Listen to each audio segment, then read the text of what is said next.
Kautilya લાઈવના platform ઉપર હું મિતેશ જોશી આપ સૌનું હાર્દિક સ્વાગત કરું છું.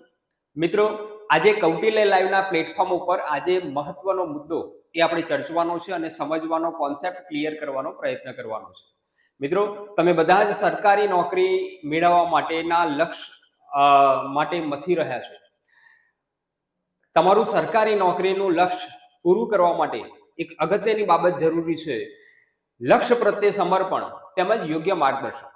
અને એ યોગ્ય માર્ગદર્શન તમને પૂરું પાડવા જઈ રહ્યું છે કૌટિલ્ય લાઈવનું પ્લેટફોર્મ. મિત્રો, આ પરીક્ષા કોઈ પણ હોય, કોન્સ્ટેબલ હોય, સીસીઈ હોય અથવા તો કોઈ પણ પરીક્ષા હોય, તે પરીક્ષામાં બંધારણનો વિષય એ ખૂબ જ અગત્યનો બને છે. મિત્રો, કોન્સ્ટેબલમાં 30 માર્ક્સનું બંધારણ આપવામાં આવેલું છે અને એ 30 માર્ક્સનું બંધારણ જે છે એ એક સમજવાનો, કોન્સેપ્ટ ક્લિયર કરવાનો વિષય છે.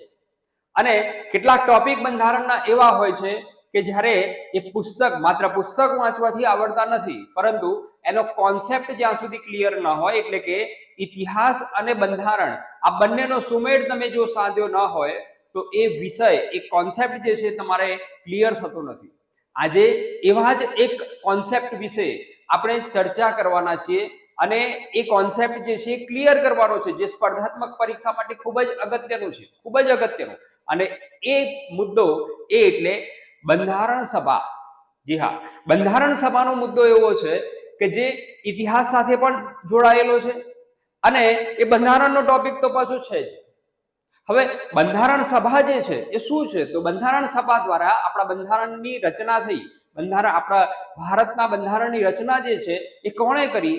આ પ્રશ્નનો જવાબ જો આપવો હોય તો એમ કહી શકાય કે બંધારણ સભા દ્વારા ભારતના બંધારણની રચના કરવામાં આવેલી છે આઝાદી પછી. પરંતુ આ બંધારણ સભા જે છે એ શું છે, કેવી રીતે બની બંધારણ સભા, એનું ઐતિહાસિક પૃષ્ઠભૂમિ શું છે, એની બંધારણ સભા જે છે એમાં કોણ કોણ હતું, કેવી રીતે એની રચના થઈ અને એની રચના થયા પછી કેવી રીતે બંધારણની રચના થઈ. બંધારણ સભાની રચના અને આપણા ભારતના બંધારણની રચના, આ કોન્સેપ્ટ એ ઇતિહાસ અને બંધારણ આ બંને જોડે એ સંલગ્ન છે, જોડાયેલો છે. એટલે આજે આ વિડીયોમાં આપણે આ કોન્સેપ્ટ વિશે એ ક્લિયર થવાનું છે. મિત્રો, કૌટિલ્ય લાઈવનું પ્લેટફોર્મ તમે જો સબસ્ક્રાઇબ ન કર્યું હોય તો સબસ્ક્રાઇબ કરી લેજો, લાઈક કરી લેજો અને એક વખત શેર કરી લેજો. તમારા મિત્ર વર્તુળમાં જે સ્પર્ધાત્મક પરીક્ષાની તૈયારી કરતા હોય તેને શેર કરી લેજો, જેથી કરીને આ માહિતી, આ મુદ્દો જે છે દરેક સુધી પહોંચી શકે. મિત્રો, બંધારણ સભા સમજતા પહેલા આપણે થોડાક એના ઇતિહાસમાં જવાનો પ્રયત્ન કરશું. બંધારણ સભા, બરાબર છે. હવે ભારતમાં અંગ્રેજોનું શાસન હતું, બરાબર છે. એટલે અંગ્રેજોનું જ્યારે શાસન હતું એ વખતે જુદા જુદા મિશન, જ્યારે આઝાદી નજીકમાં હતી એ વખતે જુદા જુદા મિશન જે છે એ ભારતમાં આવ્યા. મિત્રો, તમને બધાને ખબર હશે કે 1939-40માં બીજું વિશ્વયુદ્ધ,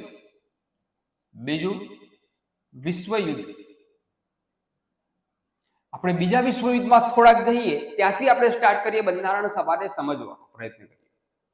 હવે બીજું વિશ્વયુદ્ધ જે છે એ 1939-40માં શરૂ થયું.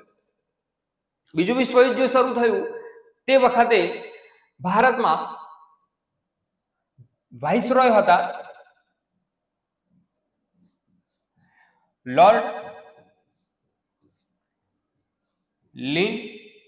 લિન્થગો.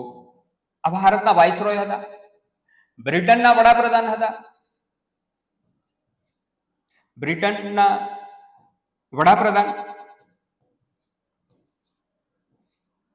Winston Churchill.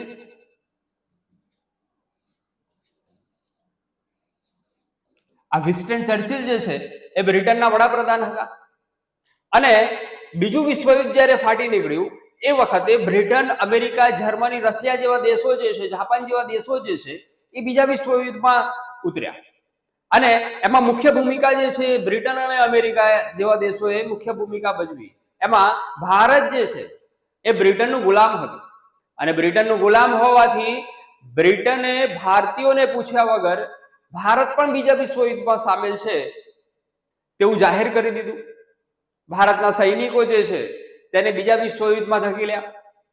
અને આ મુદ્દો જે છે અગત્યનો બને છે અહીંયા આઝાદીની ચળવળ માટે. નેક્સ્ટ જે આઝાદીની ચળવળ થવાની હતી તેના માટે આ મુદ્દો અગત્યનો બને. વ્યક્તિગત સત્યાગ્રહ જે છે શરૂ થયો. વિનોબા ભાવે, જવાહરલાલ નહેરુ, સરદાર પટેલ જેવા નેતાઓ જે છે એમને વ્યક્તિગત સત્યાગ્રહ જે છે એમાં ઝંપલાવ્યું. સ્થિતિ એવી થઈ કે ધીમે ધીમે બ્રિટનમાંથી કેટલાક મિશન જે છે એ ભારતમાં આવ્યા, ભારતીયોને બીજા વિશ્વયુદ્ધમાં સાથ આપવા માટે, મનાવવા માટે. એમાં કોંગ્રેસ પ્રસ્તાવ છે, ઓગસ્ટ પ્રસ્તાવ છે. આ બધા પ્રસ્તાવ જે છે એ સફળ રહ્યા નહીં, કોંગ્રેસ દ્વારા સ્વીકારવામાં આવ્યા નહીં. 1942માં ક્રિપ્સ મિશન જે છે ભારતમાં આવેલું છે. ક્રિપ્સ મિશન જ્યારે ભારતમાં આવ્યું એ વખતે ગાંધીજી જેવા નેતા જે છે, ગાંધીજીએ ક્રિપ્સ મિશનને આઉટડેટેડ ચેક, તારીખ પતી ગયા પછીનો દેવાળિયા બેંકનો ચેક ગણાવ્યો. અને ક્રિપ્સ મિશન જે છે સફળ થયું. સ્ટેફર્ડ ક્રિપ્સ એના અધ્યક્ષ હતા, એટલા માટે આ મિશન ક્રિપ્સ મિશન તરીકે ઓળખાયું. ગાંધીજીને ખબર પડી કે બ્રિટનની સરકાર સામે કોઈક એવા ઠોસ કદમ જે છે ઉઠાવવા પડશે. અને એના ભાગરૂપે મુંબઈના ગોવડિયા ટેક મેદાનમાં એક સભા યોજાઈ અને શરૂ થયો 1942 હિન્દ છોડો ચળવળ.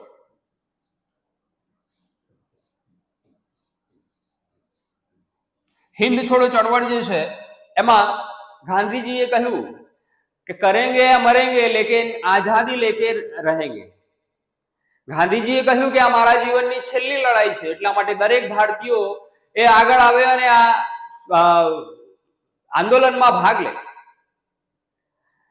સ્થિતિ એવી બની કે બીજા દિવસે અંગ્રેજો દ્વારા તમામ નેતાઓને એ કેદ પકડવામાં આવ્યા, છતાં પણ સ્વયંભૂ આંદોલન જે છે ચાલુ થયું, હિન્દ છોડો આંદોલન, હિન્દ છોડો ચળવળ, જે ભારતની આઝાદી માટે એક મહત્વની ચળવળ બની રહી.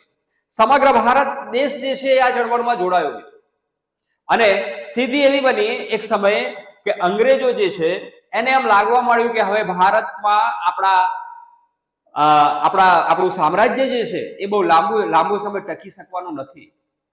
એમને એક અહેસાસ થયો કે હવે ભારતમાં આપણે લાંબો સમય નહીં રહી શકીએ. એક આ બાજુ હતી. બીજી બાજુ એ હતી કે આંતરરાષ્ટ્રીય કક્ષાએ જે બીજું વિશ્વયુદ્ધ લડાતું હતું તેમાં બ્રિટન જે છે એની હાર થઈ.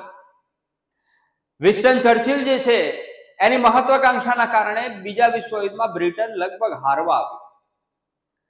અને સ્થિતિ એવી થઈ કે બીજા વિશ્વયુદ્ધના અંતમાં બ્રિટનમાં સામાન્ય ચૂંટણી આવી. હવે બ્રિટનમાં સામાન્ય ચૂંટણી આવ્યું. આ ચૂંટણીમાં ક્લેમેન્ટ એટલી એ ચૂંટણી જીત્યા. લેબર પાર્ટીના નેતા હતા. લેબર પાર્ટીના ક્લેમેન્ટ એટલી જે છે નેતા હતા અને ક્લેમેન્ટ એટલી જે છે ચૂંટણી જીત્યા અને આ વિન્સ્ટન ચર્ચિલ જે છે ચૂંટણી હાર્યા. અને એટલી જે છે એ બ્રિટનના પીએમ બન્યા, વડાપ્રધાન બન્યા. એટલીએ આવતાની સાથે જ જાહેર કર્યું કે જૂન 1948 સુધીમાં ભારતને સંપૂર્ણ આઝાદી આપી દેવી. આ જાહેર કર્યું. અને એ જાહેર કરતાની સાથે જ એટલીની જાહેરાત તરીકે ઓળખવામાં આવે છે. આને ક્લેમેન્ટ એટલીની જાહેરાત તરીકે ઓળખવામાં આવે છે. શું હતી જાહેરાત? કે જૂન 1948 સુધીમાં સમગ્ર ભારત દેશને આઝાદી આપી દેવાની જાહેરાત કરી. આપણે કોઈ પણ દેશ જ્યારે આઝાદ થતો હોય તે વખતે સૌ પહેલા એનું બંધારણ જે છે અમલમાં આવવું જોઈએ. એને એટલા માટે જ ભારતમાં એક કેબિનેટ મિશન યોજના જે છે બનાવીને ભારતમાં મૂકી. એ વખતે લોર્ડ વેવેલ એ વાઇસરોય હતા. લોર્ડ વેવેલ જે છે વાઇસરોય હતા અને વેવેલની જગ્યાએ લોર્ડ માઉન્ટબેટન એ નવા વાઇસરોય બન્યા. માઉન્ટબેટન નવા વાઇસરોય બન્યા. અને એ નવા વાઇસરોય જે બન્યા, એ નવા વાઇસરોય જે છે એને આવતાની સાથે જ એ ભારતને આઝાદી આપવાની તૈયારીઓ જે છે શરૂ કરી. 1946 માં કેબિનેટ મિશન યોજના 1946 કેબિનેટ મિશન યોજના એ ભારતમાં આવી અને આ યોજના જે છે એ ભારતની આઝાદી માટે જે વાટાઘાટો કરવાની હોય એ વાટાઘાટો કરવા વાળી આ યોજના હતી માટે આ યોજના આવેલી હતી કેબિનેટ મિશન યોજના અને આ યોજનામાં એક મુદ્દો એ હતો કે ભારતને આઝાદ કરવાનો છે તો ભારતને આઝાદ કરવાનું હોય તો ભારતનું બંધારણ ઘડાવવું જોઈએ અને બંધારણ ઘડાવવા માટે એક બંધારણ સભાની રચના કરવામાં આવશે જે ભારતીયોની બનેલી હશે આ કેબિનેટ મિશન યોજનાનો એક મુદ્દો હતો અને એ મિશન પ્રમાણે ભારતમાં બંધારણ સભાની રચના થઈ મિત્રો આ બંધારણ સભાનું એક બેકગ્રાઉન્ડ જે છે એ સમજવું જરૂરી છે આ સમય દરમિયાન વચગાળાની સરકાર બની હતી હવે આ સમય દરમિયાન જે વચગાળાની સરકાર બની હતી એ વચગાળાની સરકાર જે છે એ 1946 24 ઓગસ્ટ 1946 માં વચગાળાની સરકાર બની ગઈ જવાહરલાલ નહેરુ જે છે એના વડાપ્રધાન બન્યા મંત્રીમંડળનું ગઠન થયું એક બાજુ ભારતની આઝાદીની ચળવળ ચાલુ હતી એક બાજુ આઝાદીની ચળવળ જે છે એ દરમિયાનમાં એક સ્પષ્ટ થઈ ગયું કે ભારતને જૂન 1948 સુધીમાં આઝાદી મળવાની છે માઉન્ટ બેટન જે છે એ નવા વાઇસરોય તરીકે આવ્યા એક આ બાજુ હતી એક બાજુ એવી હતી કે મોહમ્મદ અલી जिन्ना જે છે અલગ પાકિસ્તાન રાષ્ટ્રની માંગ જે છે લઈને બેઠા હતા જીદ લઈને બેઠા હતા જે માન્ય નહીં અને એમની જીદ જે છે એને પૂરી કરવા માટે અલગ દેશ આપવાની તૈયારીઓ પણ ચાલુ હતી અને આ જાહેરાત થતાની સાથે જ પાછું દેશી રજવાડાઓ જે છે એ ઊભા થયા હતા કે અમે આઝાદ અમારું રજવાડું જે છે એને સ્વતંત્ર રજવાડા તરીકે માન્યતા મળશે એક એવા ભ્રમમાં એ હતા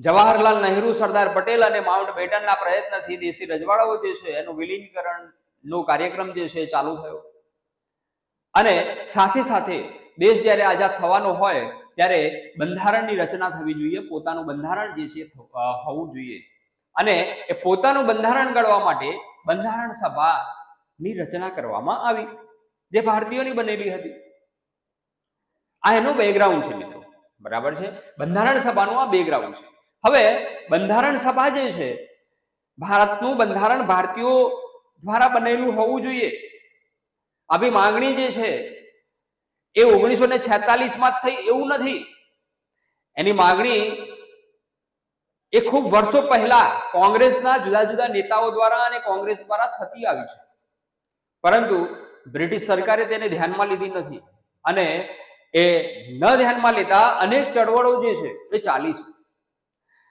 બંધારણ સભાની સૌપ્રથમ માંગણી જો મૂકી હોય પહેલી માંગણી બંધારણ સભાની ઔપચારિક માંગણી તો એ માંગણી મૂકી હતી M.N. રોય બરાબર છે M.N. રોય જે છે એમને બંધારણ સભાની માંગણીની સૌપ્રથમ બંધારણ સભાની જો માંગણી મૂકી હોય તો મૂકી હતી M.N. રોય મન્વેન્દ્રનાથ રોય બરાબર છે આમનું નામ છે મન્વેન્દ્રનાથ રોય M.N. રોય એમને ઔપચારિક માંગણી મૂકી હતી સૌપ્રથમ ધ્યાનમાં રાખજો મિત્રો પરીક્ષામાં બંધારણ સભાના અને કેબિનેટ મિશન યોજનાના વ્યવસ્થિત અને બહુ ટેકનિકલ પ્રશ્નો પૂછાતા હોય છે એટલે જો આનો કોન્સેપ્ટ ક્લિયર ન હોય ત્યાં સુધી તમે આ પ્રશ્નોના જવાબ આપી શકતા નથી બરાબર છે અને આ વિડીયોમાં આપણે બંધારણ સભા કેબિનેટ મિશન યોજના અને બંધારણ જે રચાયું એનો કોન્સેપ્ટ ક્લિયર કરવાનો છે ચેનલને સબસ્ક્રાઇબ કરજો શેર કરજો અને લાઈક કરજો જો તમને આ વિડીયો ગમ્યો હોય આ માહિતી જે છે ગમી હોય તો વિડીયોને લાઈક કરજો શેર કરજો અને એક વખત સબસ્ક્રાઇબ કરી લેજો બરાબર મિત્રો બંધારણ સભા જે છે એની ઔપચારિક માંગ જે છે M.N. રોયે કરી 1922 માં ગાંધીજીએ પણ કહ્યું કે ભારતનું બંધારણ જે છે એ ભારતનું બંધારણ લોકોની ઈચ્છા મુજબનું ઘડાયેલું હોવું જોઈએ કેવું હોવું જોઈએ લોકોની ઈચ્છા મુજબ બરાબર છે ભારતના લોકોની ઈચ્છા મુજબના સ્વરાજની માંગ એ કોણે કરી? તો ગાંધીજીએ કરી. મહાત્મા ગાંધીએ કહ્યું, એમના શબ્દોમાં આપણે કહીએ તો ભારતનું બંધારણ એ ભારતના લોકોની ઈચ્છા મુજબનું ઘડાયેલું હશે. જાણે ભવિષ્યવાણી જેવા શબ્દો જે છે એ વખતે ગાંધીજીએ ઉચ્ચાર્યા હતા 1922માં. બરાબર છે? આ ખાસ ધ્યાનમાં રાખવાની વાત. 1924 મોતીલાલ નહેરુ, જવાહરલાલ નહેરુના પિતા મોતીલાલ નહેરુ જે છે એમને પણ બંધારણ સભાની માંગણી કરી હતી. 10 ઓગસ્ટ 1928 ના રોજ નહેરુ રિપોર્ટ પ્રસ્તુત થયો. નહેરુ રિપોર્ટ ખાસ ધ્યાનમાં રાખવું. નહેરુ રિપોર્ટ જે છે એ દેશ માટે બંધારણ બનાવવાનો પહેલો પ્રયત્ન હતો મિત્રો. દેશ માટે બંધારણ બનાવવાનો પહેલો પ્રયત્ન 1928. બરાબર. હવે મેં તમને પહેલા જ કહ્યું કે આ મુદ્દો જે છે એ ઐતિહાસિક છે. હવે આ નહેરુ રિપોર્ટ આવ્યો ક્યાંથી? તમને બધાને ખબર હશે કે સાયમન કમિશન 1927માં એ ભારતમાં આવ્યું હતું. સાયમન કમિશન નક્કી એવું થયું હતું 1909માં જ કે દર 10 વર્ષે એક સમિતિ બનાવવામાં આવશે અને એ સમિતિ જે છે એ ભારતીય બંધારણમાં જે સુધારા વધારા કરવામાં હોય એનું સંશોધન કરશે અને દર 10 વર્ષે એ સુધારા કરવામાં આવશે. 1909 જેને આપણે મોર્લેમેન્ટો સુધારા કહીએ છીએ, 1919 જેને આપણે મોન્ટેગ્યુ ચેમ્સફર્ડ સુધારા કહીએ છીએ, અને 1929 બંધારણમાં સુધારા કરવા માટે એક સમિતિની રચના થઈ હતી અને એ સમિતિની નામ હતું સાયમન કમિશન. સાયમન કમિશન 1927 ભારતમાં આવ્યું. આના 7 સભ્યો હતા અને એ સાથે જે છે અંગ્રેજ સભ્યો હતા. લોર્ડ સાયમન એના અધ્યક્ષ હતા અને બીજા 6 અન્ય હતા. આ સાયમન કમિશન જે છે એ જ્યારે ભારતમાં આવવાનું હતું એ વખતે ભારતીય રાષ્ટ્રીય કોંગ્રેસ એટલે કે ભારતીયો દ્વારા એક માંગ કરવામાં આવી હતી કે આ સાયમન કમિશનના સભ્યોમાં ભારતીયોને પણ સ્થાન આપવામાં આવે. આખરે આ બંધારણ રચાય છે ભારતીયો માટે, તો ભારતીયોને પણ સ્થાન આપવામાં આવે. પરંતુ બ્રિટિશ સરકાર જે છે એ માની નહીં. 7 સભ્યો બ્રિટિશરો રાખ્યા. 1927માં મુંબઈ બંદરે આ સાયમન કમિશન ઉતર્યું અને નારો લાગ્યું, સાયમન પાછો જા. સાયમન ગો બેકના નારા સાથે એનો વિરોધ શરૂ થયો. ભારતીયોની માંગ હતી કે અંદર ભારતીયોને પણ સ્થાન આપવામાં આવે. આખરે અંગ્રેજો દ્વારા ભારતીયોને સ્થાન આપવામાં આવ્યું ન હતું. લાલા લજપતરાય જે છે, લાલા લજપતરાય જેવા નેતા જે છે આપણે સાયમન કમિશનના વિરોધ દરમિયાન એ શહીદ થયા. આપણે આ દેશે આ એક સપૂત ગુમાવ્યો હતો સાયમન કમિશનના વિરોધ કરવા જતા.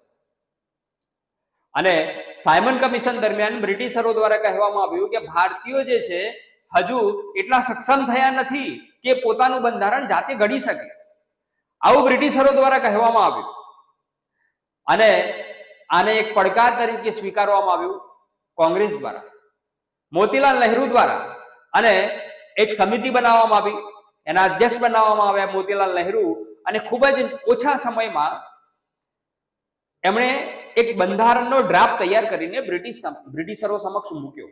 હવે એ જે ડ્રાફ્ટ તૈયાર થયો એ ડ્રાફ્ટનું નામ છે મોતીલાલ નહેરુના નામ પરથી નહેરુ રિપોર્ટ. એના અધ્યક્ષ હતા મોતીલાલ નહેરુ. એટલા માટે એને નહેરુ રિપોર્ટ તરીકે ઓળખવામાં આવે છે. ક્યારે પ્રસ્તુત થયો? 10 ઓગસ્ટ 1928 ના રોજ પ્રસ્તુત થયો. આ દેશ માટે બંધારણ બનાવવાનો પહેલો પ્રયત્ન હતો દેશ માટે બંધારણ બનાવવાનો. બરાબર છે? અને નહેરુ રિપોર્ટ જે છે એને ભારતના બંધારણની બ્લુપ્રિન્ટ તરીકે પણ ઓળખવામાં આવે છે. હાલનું જે બંધારણ છે એની બ્લુપ્રિન્ટ એટલે નહેરુ રિપોર્ટ 10 ઓગસ્ટ 1928 ના રોજ જે પ્રસ્તુત થયો હતો એ મોતીલાલ નહેરુ. બરાબર છે? ધ્યાનમાં રાખજો, મોતીલાલ નહેરુ. ત્યાર પછી 1936માં કોંગ્રેસનું લખનૌમાં અધિવેશન ભરાયું.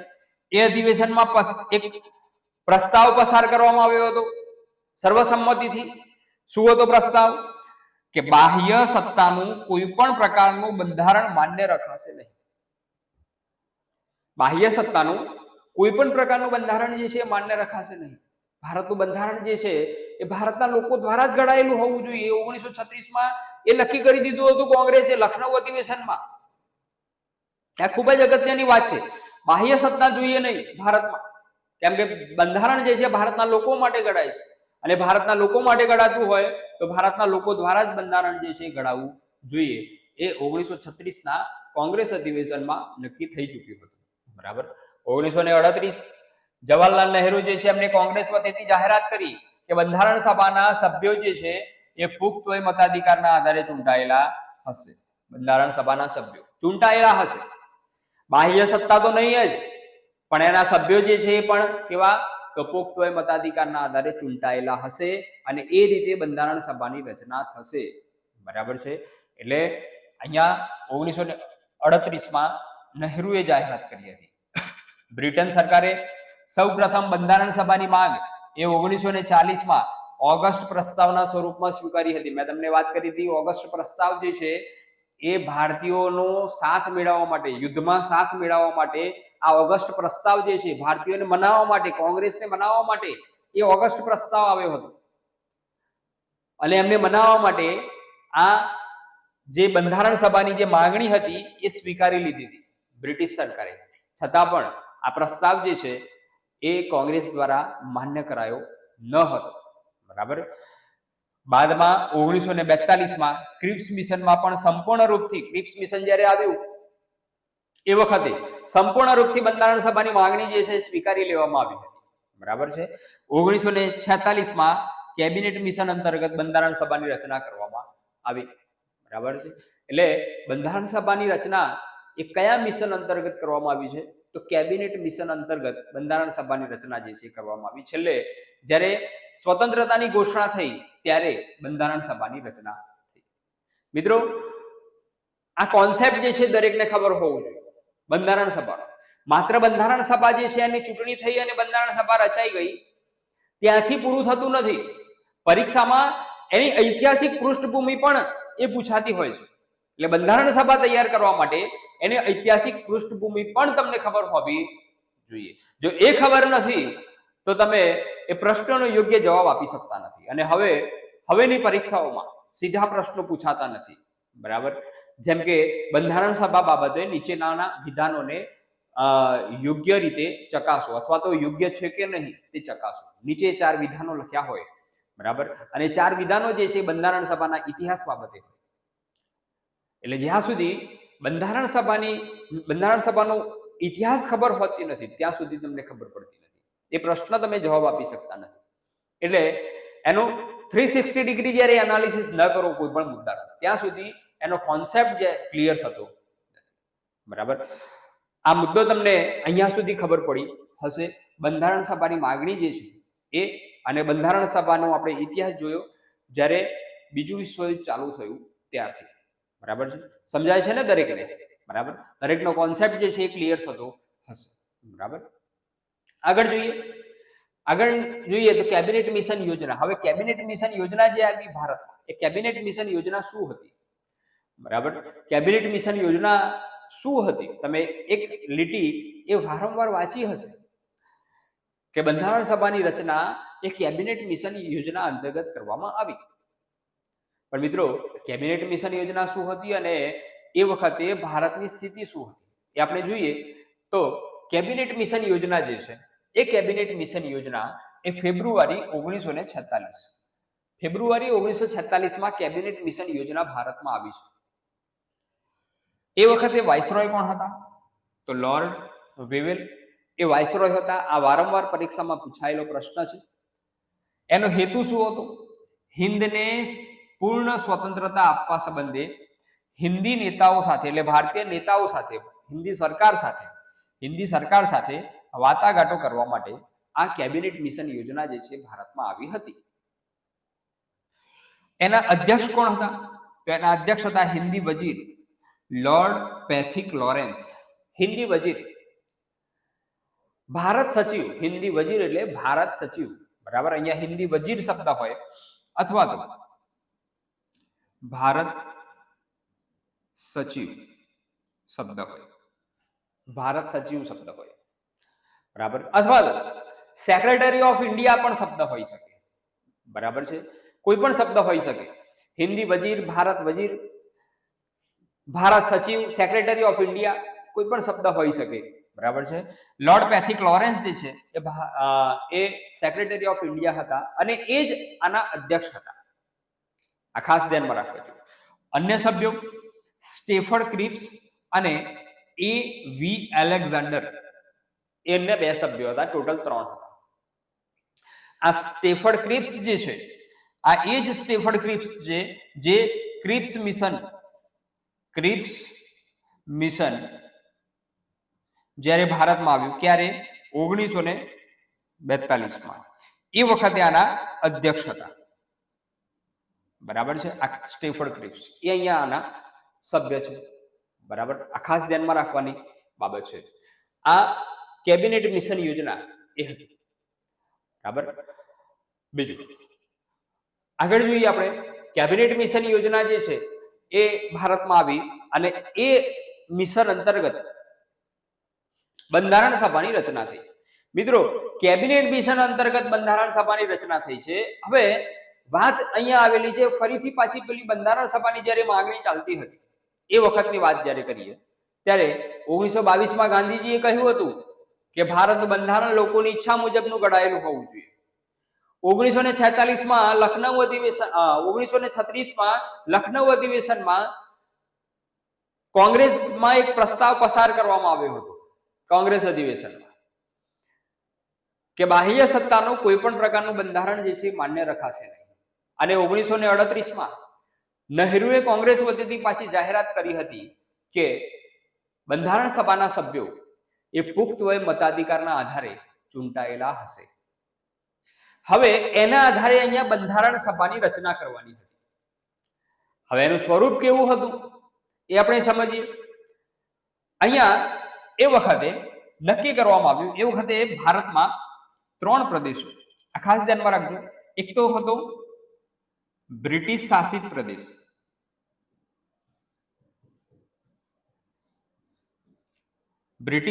પ્રદેશ, બીજો પ્રદેશ હતો દેશી રજવાડા,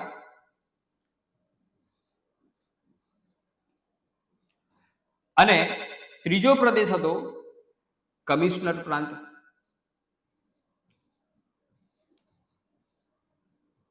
આ કમિશનર પ્રાંત જે હતા એ હતા દિલ્હી,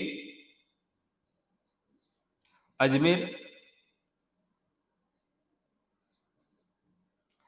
બલુચિસ્તાન જે પાકિસ્તાનમાં આવ્યું, અને ચોથું હતું કુર્ગ એટલે કે કર્ણાટક. આટલા કમિશનર પ્રાંત હતા. હવે આ પ્રદેશોમાંથી બંધારણ સભામાં સભ્યો લેવાના હતા. આટલા પ્રદેશોમાંથી સભ્યો લેવાના હતા બંધારણ સભાના. બરાબર છે. હવે અહીંયા નક્કી એવું થયું કે 10 લાખ વસ્તીએ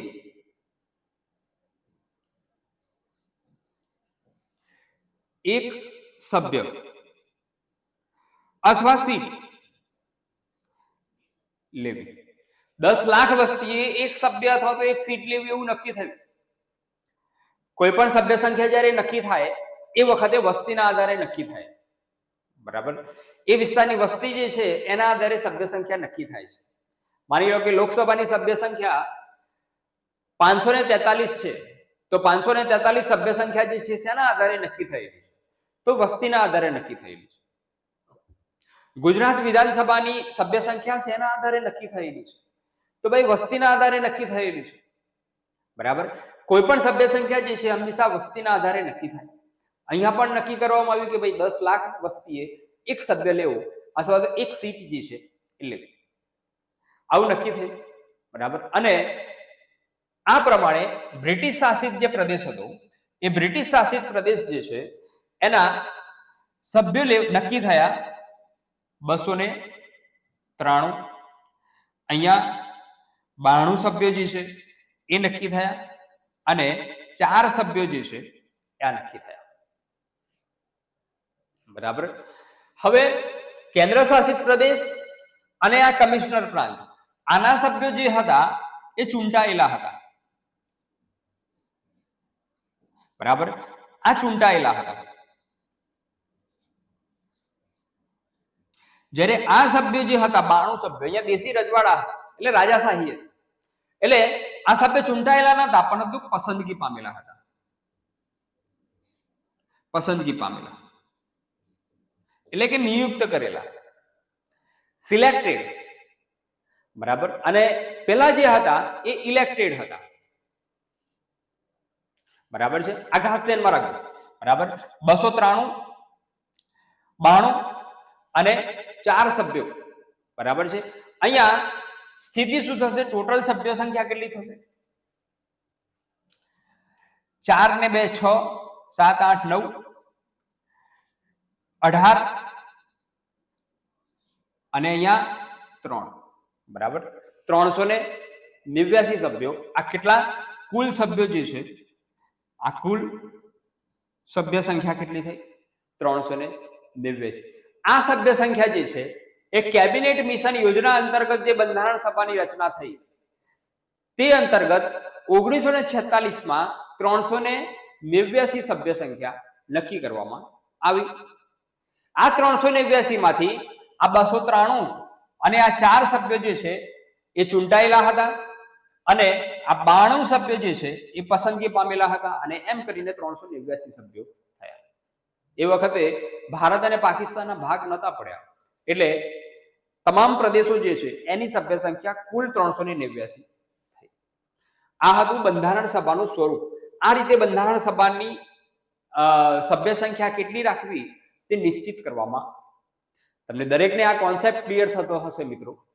બંધારણ સભા જે છે એ જોતા પહેલા એનું સ્વરૂપ સમજવું ખૂબ જ જરૂરી છે. બરાબર છે. આગળ જોઈએ બંધારણ સભાનું સ્વરૂપ. પછી બંધારણ સભા માટે જુલાઈ 1946 માં એ ચૂંટણી થઈ. જુલાઈ 1946 માં ચૂંટણી થઈ. એ ચૂંટણીમાં કોંગ્રેસને 8 સીટ 208 સીટો મળી. મુસ્લિમ લીગ હતું તેમાં 93 સીટો મળી અને અન્ય અપક્ષ પાર્ટી જે હતી એને 15 સીટો જે છે એ મળી. બરાબર. અને આ ચૂંટણીનું પરિણામ આવ્યું અને એ ચૂંટણીનું પરિણામ આવ્યા પછી બંધારણ સભા જે છે એનું કાર્ય શરૂ થયું. બંધારણ સભાનું કાર્ય જે છે અહીંયા શરૂ થાય છે. હવે અહીંયા અગત્યની બાબત ધ્યાનમાં રાખવા જેવી એ છે કે બંધારણ સભામાં એસટી શેડ્યુલ્ડ ટ્રાઇબલ એની સંખ્યા કેટલી હતી? તો 31 સંખ્યા હતી. મહિલાઓ કેટલી હતી? તો મહિલાઓ 15 હતી. બરાબર છે. હૈદરાબાદ જે છે એવું રજવાડું હતું કે એના એક પણ સભ્ય જે છે બંધારણ સભામાં સંમિલિત થયેલા ન હતા. હૈદરાબાદ જે છે તે. બરાબર છે. બંધારણ સભામાં સૌથી વધુ સભ્ય ધરાવતો બ્રિટિશ પ્રાંત જે છે સંયુક્ત પ્રાંત હતો. ઉત્તર પ્રદેશ, અત્યારે હાલનો જે ઉત્તર પ્રદેશનો વિસ્તાર છે તે સંયુક્ત પ્રાંત જે છે એ કહેવાતો હતો. એના 55 સભ્યો જે છે એ હતા. 55 સભ્યો. બરાબર. અને બંધારણ સભામાં સૌથી વધુ પ્રતિનિધિત્વ ધરાવતું દેશી રજવાડું કયું હતું? તો મૈસૂર હતું. એ મૈસૂર જે છે એના 7 સભ્યો હતા. બરાબર છે. દેશી રજવાડું. બરાબર. મૈસૂર હતું.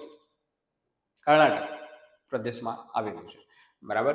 આ અગત્યની માહિતી બંધારણ સભા માટે. બરાબર. ત્યાર પછી આપણે જોઈએ વિભાજન. હવે બંધારણ જે છે બંધારણ સભામાં વાત કરી ભારત અને પાકિસ્તાનના ભાગ પડતા પહેલા, પરંતુ મોહમ્મદ અલી જિન્નાની જીતના કારણે દેશના 2 ભાગ પડ્યા. અલગ પાકિસ્તાન રાષ્ટ્ર બન્યું. માઉન્ટ બેટન યોજના ભારતમાં આવી અને એ માઉન્ટ બેટન યોજના પ્રમાણે અલગ પાકિસ્તાન અને અલગ હિન્દુસ્તાન આ 2 રાષ્ટ્રો જે છે અસ્તિત્વમાં આવ્યા. હવે 2 રાષ્ટ્રો અસ્તિત્વમાં આવ્યા એટલે આ બંનેની બંધારણ સભા જે છે એ પણ અલગ અલગ થઈ અને અલગ અલગ થઈ એટલા માટે સભ્ય સંખ્યા જે છે જે પહેલા થઈ હતી 389 એ સભ્ય સંખ્યા જે છે એમાં પણ ફેરફાર થાય તે સ્વાભાવિક છે. બરાબર.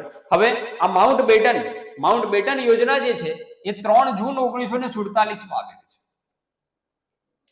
3 જૂન 1947 માં માઉન્ટ બેટન યોજના આવી. આ યોજનાને માઉન્ટ બેટન યોજનાને 3 જૂન યોજના તરીકે પણ ઓળખવામાં આવે છે. પરીક્ષામાં ઘણી વખતે 3 જૂન યોજના એવો શબ્દ છે. 3 જૂન યોજના એ કઈ સાલમાં ભારતમાં આવી અથવા તો ભારત અને પાકિસ્તાનને અલગ રાષ્ટ્રો એ કઈ યોજના પ્રમાણે મળ્યા તો 3 જૂન યોજના પ્રમાણે અથવા તો માઉન્ટ બેટન યોજના પ્રમાણે 1947માં મળ્યા છે. અને આ યોજના પ્રમાણે સભ્યોની સંખ્યા જે છે એ 389 જે પહેલા હતી એ કેટલી થઈ? 299. એટલે સભ્ય સંખ્યા જે છે અહીંયા ઓછી થઈ. બ્રિટિશ શાસિત પ્રાંત જે છે એના 229 સભ્યો અને 70 સભ્યો જે હતા એ દેશી રજવાડાના હતા. બરાબર છે. દેશી રજવાડા જે છે એના 70 સભ્યો અને આ 229 સભ્યો જે છે એ બ્રિટિશ શાસિત પ્રાંતના હતા. અને આ પ્રમાણે કુલ સભ્ય સંખ્યા થઈ 299. બરાબર. આ ખાસ ધ્યાનમાં રાખવું. આ 299 માંથી 284 સભ્યો એવા હતા કે જે 26 નવેમ્બર 1949 સુધી ઉપસ્થિત રહ્યા. આ 26 નવેમ્બર જે છે એ કઈ ડેટ છે? તો આ દિવસે બંધારણ સભા દ્વારા બંધારણનો સ્વીકાર કરવામાં આવ્યો હતો એ છે. અને આ દિવસે 284 સભ્યો 299 માંથી 284 સભ્યો જે છે ઉપસ્થિત હતા અને એમને બંધારણ ઉપર પોતાના હસ્તાક્ષર કર્યા હતા. ખાસ પૂછાતો પ્રશ્ન, બંધારણ ઉપર કેટલા સભ્યોના હસ્તાક્ષર છે? તો 284 સભ્યોના હસ્તાક્ષર છે. એટલે આ અગત્યની બાબત 26 નવેમ્બર 1949 બંધારણનો સ્વીકાર થયો. બરાબર. જોઈએ આગળ. 299 સભ્યોએ બંધારણ ઘડવામાં પોતાનો રોલ અદા કર્યો છે. બંધારણ સભાના જાણીતા નેતાઓની વાત કરીએ તો કોંગ્રેસ તરફથી ચૂંટાયેલા હતા. મિત્રો આ ખાસ ધ્યાનમાં રાખજો, અગત્યની બાબત છે. કોંગ્રેસ તરફથી ચૂંટાયેલા હતા નહેરુ, રાજેન્દ્ર પ્રસાદ, સરદાર પટેલ, મૌલાના અબુલ કલામ આઝાદ, જેબી કૃપલાણી, કનૈયાલાલ મુનશી ગુજરાતના સાહિત્યકાર, ગોવિંદ વલ્લભભાઈ. કોંગ્રેસ તરફથી નિમાયેલ, અહીંયા ચૂંટાયેલ છે, આ નિમાયેલ છે એટલે કે પસંદગી પામેલ છે, શ્યામા પ્રસાદ મુખર્જી. હંસાબેન મહેતા, હંસાબેન મહેતા જે છે એ ગુજરાતના એકમાત્ર મહિલા નેતા બંધારણ સભાના. બરાબર. એ સિવાય જગજીવન રામ, ફ્રેન્કરી જીનાલ્ડ એન્ટોની. બરાબર. આ નિમાયેલા હતા મહત્વના. બાબા સાહેબ આંબેડકર જે છે એ હતા all India schedule cast federation તરફથી આવ્યા હતા. કામેશ્વરસિંહ, અખિલ ભારતીય જમીનદાર સંઘ. શ્યામા પ્રસાદ મુખર્જી છે, એમનો પક્ષ હતો અખિલ ભારતીય હિન્દુ સભા. ફ્રેન્ક રેઝિનાલ્ડ, અખિલ ભારતીય સંઘ. જગજીવન રામ હતા અખિલ ભારતીય દલિત વર્ગ સંઘ. અને આંબેડકર રાધાકૃષ્ણન, અખિલ ભારતીય દલિત વર્ગ સંઘ. બરાબર છે. આ બધા મહત્વના નેતાઓ હતા બંધારણ સભાના. બરાબર છે. ત્યાર પછી આપણે વાત કરીએ બંધારણ સભાની કાર્યવાહી. મિત્રો બંધારણ સભાને હવે વાત કરીએ અહીંયા કેબિનેટ મિશનની. અને કેબિનેટ મિશન યોજના અંતર્ગત જે ભારતીય નેતાઓની માંગ હતી પહેલાથી કે ભાઈ લોકોની ઈચ્છા મુજબનું બંધારણ ઘડાવવું જોઈએ, પુખ્ત વય મતાધિકારથી ચૂંટાયેલા હોવા જોઈએ, ભારતીયોની બનેલી બંધારણ સભા હોવી જોઈએ જે બંધારણનું ઘડતર કરશે. બંધારણ સભાની રચના થઈ ગઈ. ભારતીય નેતાઓની અપેક્ષાઓ મુજબ અને માંગ મુજબ બંધારણ સભાની રચના થઈ ગઈ. તેમાં બધા જ નેતાઓ જે હતા એ બધા ભારતીયો હતા અને પુખ્ત વય મતાધિકારના આધારે ચૂંટાઈને પણ આવ્યા. હવે બંધારણ સભાનું કામ શું છે? બંધારણ સભાનું કામ છે બંધારણ રચવાનું. બરાબર. હવે બંધારણ સભાની કાર્યવાહી જે છે શરૂ થઈ. હવે બંધારણ સભાની જે કાર્યવાહી શરૂ થઈ એમાં બંધારણ સભાની જે પહેલી બેઠક મળી, બરાબર છે, બંધારણ સભાની પહેલી બેઠક મળી એ 9 ડિસેમ્બર 1946. બરાબર છે. 9 ડિસેમ્બર 1946 બંધારણ સભાની પહેલી બેઠક મળી. આ કાર્યવાહી શરૂ થઈ ગઈ. શેની? તો બંધારણ ની જે રચના કરવાની છે એની. બરાબર છે. એની પહેલી બેઠક મળી. એની પહેલી બેઠક જે મળી એના કાર્યકારી અધ્યક્ષ, બંધારણ સભાની પહેલી બેઠકના કાર્યકારી જે અધ્યક્ષ હતા, જેને કામચલાઉ અધ્યક્ષ કહી શકાય, જે સચ્ચિદાનંદ સિન્હા એના કામચલાઉ અધ્યક્ષ બન્યા. ત્યાર પછી એક દિવસ છોડીને બંધારણ સભાની બીજી બેઠક મળી. એટલે કે 11 ડિસેમ્બર 1946 ના રોજ બંધારણ સભાની બીજી બેઠક મળી. હવે આ બેઠકમાં શું કામ થયું? તો આ બેઠકમાં હોદ્દેદારોની નિમણૂકનું કામ થયું. એમાં કાયમી અધ્યક્ષ તરીકે કોણ આવ્યા? તો કાયમી અધ્યક્ષ તરીકે રાજેન્દ્ર પ્રસાદ, ડોક્ટર રાજેન્દ્ર પ્રસાદ જે છે એ કાયમી અધ્યક્ષ તરીકે આવ્યા. સચ્ચિદાનંદ સિન્હા જે છે કામચલાઉ અધ્યક્ષ હતા. બરાબર. ઉપાધ્યક્ષ તરીકે ચૂંટાઈને આવ્યા છે હરીન્દ્ર કુમાર મુખર્જી. હરીન્દ્ર કુમાર મુખર્જી જેને આપણે એચ.સી. મુખર્જી તરીકે ઓળખીએ છીએ. એચ.સી. મુખર્જી અથવા તો હરીન્દ્ર કુમાર મુખર્જી એક ઉપાધ્યક્ષ તરીકે ચૂંટાઈને આવ્યા અને બી.એન. રાવ જે હતા એ બંધારણ સભાના સલાહકાર બન્યા. બરાબર છે. આ બંધારણ સભાની બીજી બેઠક. હવે ત્રીજી બેઠક જે મળી એ એક દિવસ છોડીને ફરીથી 13 ડિસેમ્બર 1946. હવે આ દિવસે શું કામ થયું મિત્રો? આ દિવસે ઉદ્દેશ પ્રસ્તાવ, હવે બંધારણ બનાવવાનું છે. બરાબર છે. બંધારણની રચના કરવાની છે, પરંતુ એ બંધારણ જે છે ભારતનું બંધારણ એ કેવું હોવું જોઈએ, કયા હેતુઓને વળેલું હોવું જોઈએ, કયા આદર્શોને વળેલું હોવું જોઈએ, તેના માટે એક ઉદ્દેશ પ્રસ્તાવ જે છે રજૂ થયો. હવે આ ઉદ્દેશ પ્રસ્તાવ કહેવામાં આવે છે. હવે આ ઉદ્દેશ પ્રસ્તાવ કોણે રજૂ કર્યો? તો જવાહરલાલ નહેરુ. જવાહરલાલ નહેરુ દ્વારા બંધારણ સભામાં ઐતિહાસિક ઉદ્દેશ પ્રસ્તાવ રજૂ કરવામાં આવ્યો, જેનો ડ્રાફ્ટ જે છે એ બી.એન. રાવ જે છે એને તૈયાર કર્યો હતો. એનું પ્રારૂપ બી.એન. રાવ દ્વારા, સલાહકાર હતા બી.એન. રાવ. બંધારણ સભાના સલાહકાર કોણ? તો બી.એન. રાવ. બેનેગલ નરસિંહ રાવ એ બંધારણ સભાના સલાહકાર હતા. તેમણે આ પ્રારૂપ તૈયાર કર્યું હતું, જે રજૂ કર્યું જવાહરલાલ નહેરુએ. બરાબર છે. હવે આ પ્રારૂપ જે રજૂ કર્યું, પ્રસ્તાવ જે રજૂ કર્યો એ એના ઉપર ચર્ચા ચાલી અને ક્યાં સુધી ચાલી? તો 22 જાન્યુઆરી 1947. 22 જાન્યુઆરી 1947 આ ઉદ્દેશ પ્રસ્તાવ જે છે એનો સ્વીકાર કરવામાં આવ્યો છે. સ્વીકાર થયો. ઉદ્દેશ પ્રસ્તાવ જે છે સ્વીકારી લીધો અને આ જ ઉદ્દેશ પ્રસ્તાવ આગળ જતા બંધારણનું આમુખ બન્યો છે. મિત્રો, આમુખ જે છે એ બંધારણનું આમુખ એ જ આ ઉદ્દેશ પ્રસ્તાવ છે. બરાબર છે. અને બંધારણના જુદા જુદા હેતુઓ જે છે એ બંધારણના આમુખમાં રજૂ કરવામાં આવેલા છે, જે આગળ જતા બંધારણનો આમુખ બન્યો. પ્રસ્તાવના બની બંધારણની, એ એટલે આ ઉદ્દેશ પ્રસ્તાવ છે. આ બંધારણ સભાની પહેલી 3 બેઠક, એ પહેલી 3 બેઠકમાં બંધારણ સભાની આ કાર્યવાહી ચાલુ થઈ. બંધારણ સભાની કાર્યવાહી. બરાબર છે. હવે પહેલી બેઠક મળી, બીજી બેઠક મળી, હોદ્દેદારોની નિમણૂક થઈ ગઈ, બંધારણ કેવું બનાવવાનું છે, કયા આદર્શોને વળેલું હોવું જોઈએ તે નક્કી થઈ ગયું. બરાબર. અને હવે બંધારણ સભા દ્વારા જુદી જુદી સમિતિઓ બનાવવામાં આવેલી છે. લગભગ 23 જેટલી સમિતિઓ બનાવવામાં આવી અને એ 23 જેટલી જે સમિતિઓ બનાવવામાં આવી જુદા જુદા વિષયો બાબતે, એ સમિતિઓ જે છે એમને પોતપોતાના ક્ષેત્રમાં પોતાનું કામ શરૂ કર્યું.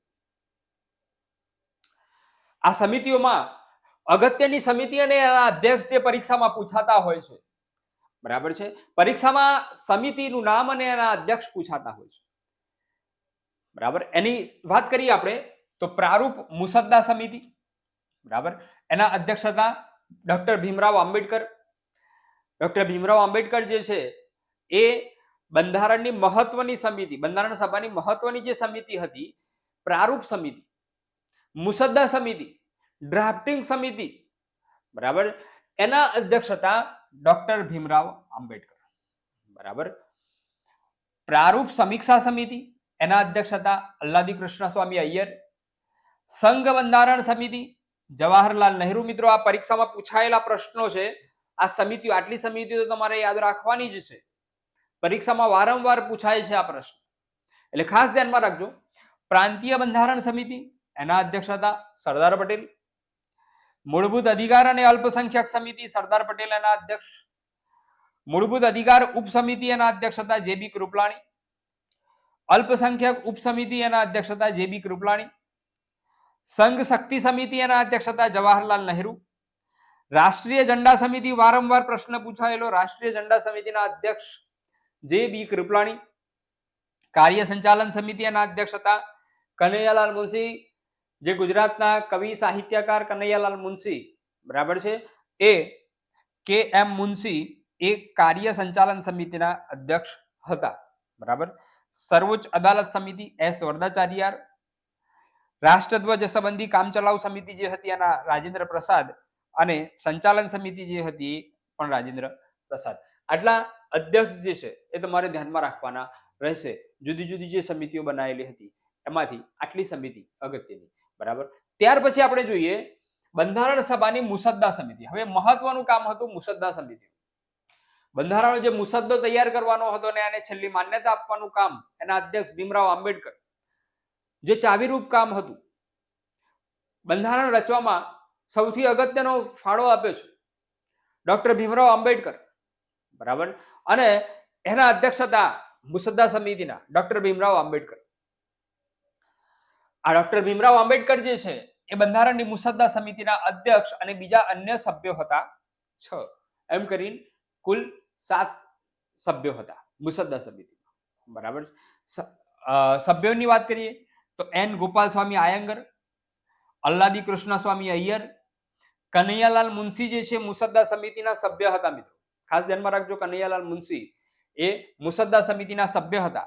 સૈયદ અહમદ સાદુલ્લા, બી એન મિત્તર જે છે એમનું ખરાબ સ્વાસ્થ્યના કારણે એમને રાજીનામું આપ્યું હતું અને એમની જગ્યાએ આવ્યા હતા એન માધવરાવ. ત્યાર પછી ડીપી ખેતાન જે છે એમનું ટૂંક સમયમાં મૃત્યુ થયું હતું અને એમની જગ્યાએ આવ્યા હતા ટી કૃષ્ણમાચારી, એમની જગ્યાએ આવ્યા હતા ડીપી ખેતાનની જગ્યાએ. એટલે મુસદ્દા સમિતિ જે છે એમાં આટલા 6 સભ્યો અને એક અધ્યક્ષ ભીમરાવ આંબેડકર, જે મહત્વનો ફાળો આપ્યો હતો બંધારણ રચનામાં, બરાબર છે.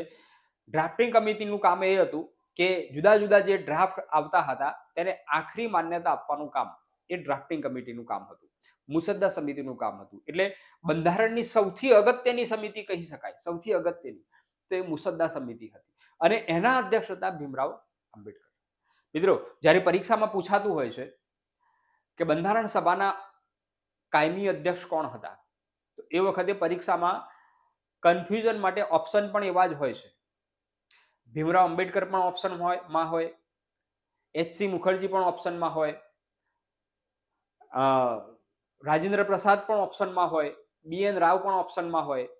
મિત્રો અહીંયા કોન્સેપ્ટ ક્લિયર થવો જરૂરી છે કે બંધારણ સભા એ જુદી વસ્તુ છે અને બંધારણ સભાની એક સમિતિ છે મુસદ્દા સમિતિ, એના અધ્યક્ષ છે ભીમરાવ આંબેડકર.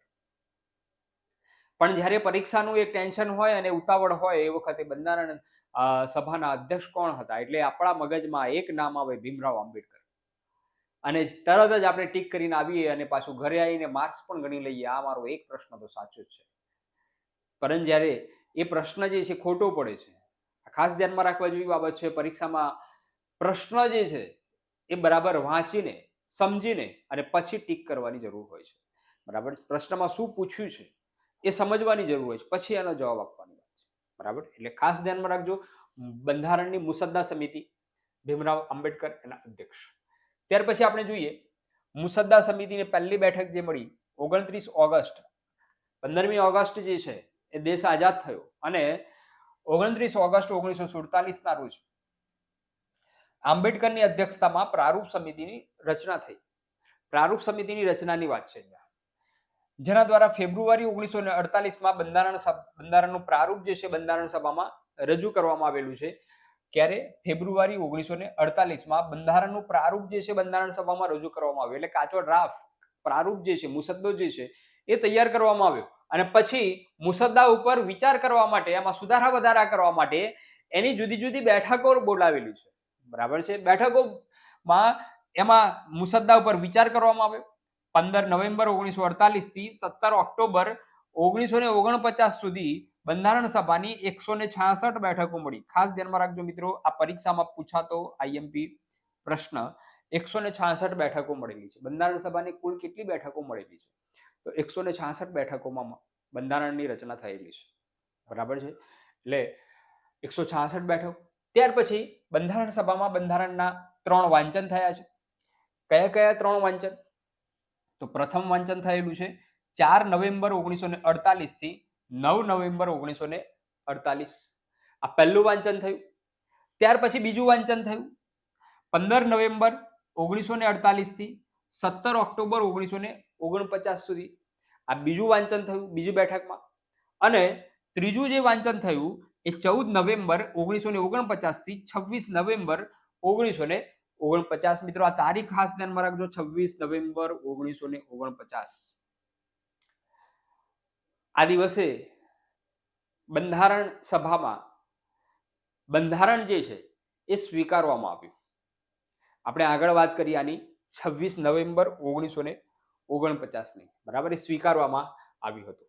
અને ત્યાર પછી 26 નવેમ્બર 1949ના રોજ બંધારણ સભા દ્વારા સ્વીકારવામાં આવ્યું બંધારણને. અને આ દિવસે બંધારણ સભાના અધ્યક્ષ ઉપરાંત 284 સભ્યોએ બંધારણ ઉપર પોતાના હસ્તાક્ષર કર્યા. બંધારણ ઉપર કેટલા સભ્યોના હસ્તાક્ષર છે? 284 સભ્યોના હસ્તાક્ષર છે. અને આ દિવસને કાયદા દિવસ તરીકે મનાવવામાં આવે છે. કાયદા દિવસ તરીકે આ દિવસને 26 નવેમ્બરને કાયદા દિવસ તરીકે મનાવવામાં આવે છે. કેમ કાયદા દિવસ? તો આ દિવસે બંધારણ સભામાં બંધારણનો સ્વીકાર થયો હતો, એટલા માટે આને કાયદા દિવસ તરીકે મનાવવામાં આવશે. ખાસ ધ્યાનમાં રાખજો, 284 સભ્યોએ સહી કરી હતી. બંધારણ સભાને બંધારણ બનાવતા કેટલો સમય લાગ્યો? તો 2 વર્ષ 11 મહિના અને 18 દિવસ લાગ્યા છે. અને 64 લાખ, લગભગ 64 લાખ જેટલો ખર્ચ આવ્યો છે બંધારણ બનાવતા. બરાબર છે. આ પ્રશ્ન સરળ પરંતુ અનેક વખત પૂછાઈ ગયેલો પ્રશ્ન છે. 2 વર્ષ 11 માસ અને 18 દિવસ એ બંધારણ બનાવતા લાગ્યા છે. બરાબર છે. અને 26મી નવેમ્બરે બંધારણનો સ્વીકાર થયો. સ્વીકાર તો થયો મિત્રો, પરંતુ બંધારણ જે છે આ દિવસે અમલમાં મૂકેલું નથી. બરાબર છે. આ બંધારણ સભાની છેલ્લી બેઠક મળી 24મી જાન્યુઆરી 1950. બંધારણ સભાની આ છેલ્લી બેઠક હતી 24મી જાન્યુઆરી 1950. ખાસ ધ્યાનમાં રાખજો. આ દિવસે 2 કાર્યો થયા. કયા 2 કાર્યો?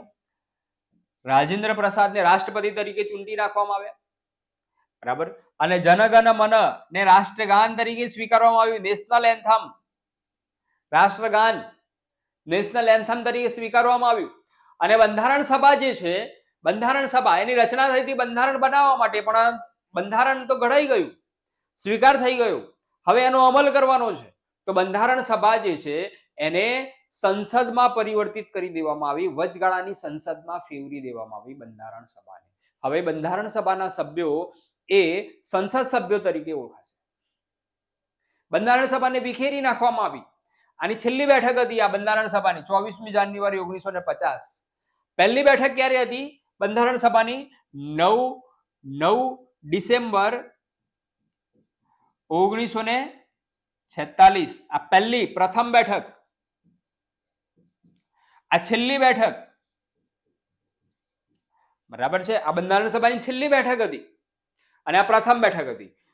1946 થી 1950 સુધીમાં બંધારણ જે છે રચાઈને તૈયાર થઈ ગયું છે. અને આ છેલ્લી બેઠકમાં રાજેન્દ્ર પ્રસાદને રાષ્ટ્રપતિ તરીકે ચૂંટવામાં આવ્યા. એટલે ભારતના પ્રથમ રાષ્ટ્રપતિ બન્યા ડોક્ટર રાજેન્દ્ર પ્રસાદ.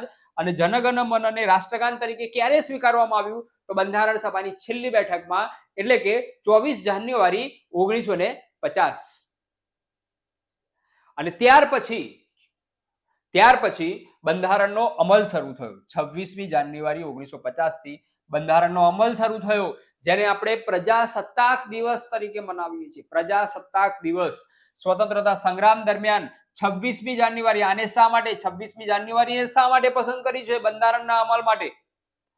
તો એના મૂળ રહેલા છે ઇતિહાસમાં. પાછા 1930માં સ્વતંત્રતા સંગ્રામ જ્યારે ચાલતો હતો એ વખતે 26મી જાન્યુઆરી 1930ના દિવસને કોંગ્રેસે પૂર્ણ સ્વરાજ દિવસ તરીકે મનાવ્યો હતો. પૂર્ણ સ્વરાજ દિવસ.